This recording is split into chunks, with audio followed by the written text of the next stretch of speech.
magandang gabi. O baka ito na ang gabing matatakot ka nang titigan ang sarili mong telebisyon. Ako si Mang Hector.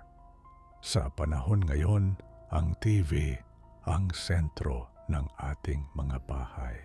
Pero naisip niyo ba kung bakit sa gabi, pakiramdam natin ay may nakatitig sa atin mula sa itim na screen kapag ito ay naka-off? Sabi nila, ang mga screen ay parang black mirrors. Isang bintana patungo sa kabilang dimensyon at minsan ang nakikita mong anino sa likod mo sa refleksyon ay wala naman talaga sa totoong sala. Maupo ka, huwag mong hahawakan ang remote.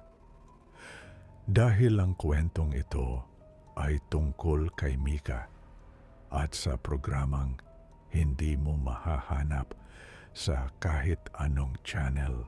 Pakinggan mo ang kwento ng anino sa TV. Si Mika ay mahilig magpuyat sa panonood ng horror movies. Isang gabi, bandang 2:00 ng madaling araw, namatay ang kuryente. Biglang nag-off ang kanyang TV. Sa gitna ng kadiliman, ang screen ng TV ay naging parang salamin. Doon, nakita ni Mika ang sarili niyang refleksyon sa sofa. Pero sa gilid ng kanyang balikat, may napansin siyang isang mahabang anino, isang matangkak at payat na figura na nakatayo sa dulo ng kanyang sala. Agad na lumingon si Mika, pero wala namang tao doon. Tanging ang mga gamit lang niya ang nakita niya. Nang muling tumingin ni Mika sa screen ng TV, ang anino ay nandoon pa rin. Pero sa pagkakataong ito, mas malapit na ito sa kanya.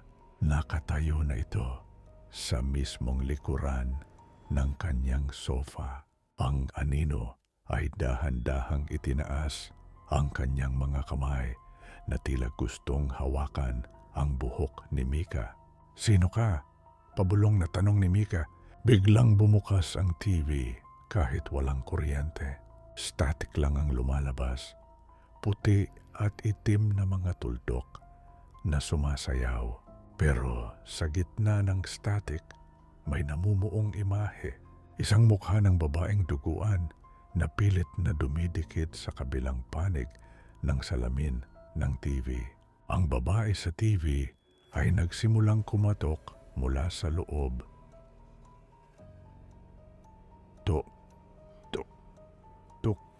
Lalong natakot si Mika nang makita niyang ang aninong nakatayo sa likod niya sa refleksyon ay nagsimulang lumabas mula sa screen. Ang mga kamay nito na parang gawa sa maitim na usok ay lumabas sa frame ng TV at pumatong sa sahig ng kanyang sala. Sinubukan ni Mika na tumakbo, pero ang TV ay nagsimulang humigop ng hangin na parang isang vacuum. Ang anino ay naging isang madilim na vortex na pilit na hinihila si Mika papasok sa Black Mirror. Bago muling bumalik ang kuryente, isang huling imahe ang nakita ni Mika sa screen. Ang kanyang sarili nakaupo sa sofa habang ang anino ay nakasuot na ng kanyang damit at ngumingiti sa kanya. Nang magliwanag na, natagpuan si Mika ng kanyang mga magulang na nakatitig lang sa TV. Hindi na siya kumikibo. At kung titingnan mong mabuti ang screen ng TV kahit naka-on ito, may makikita kang isang maliit na anino sa background ng bawat palabas na pinapanood mo. Isang aninong humihingi ng tulong habang ang Mika na kasama mo sa bahay ay hindi na marunong kumurap.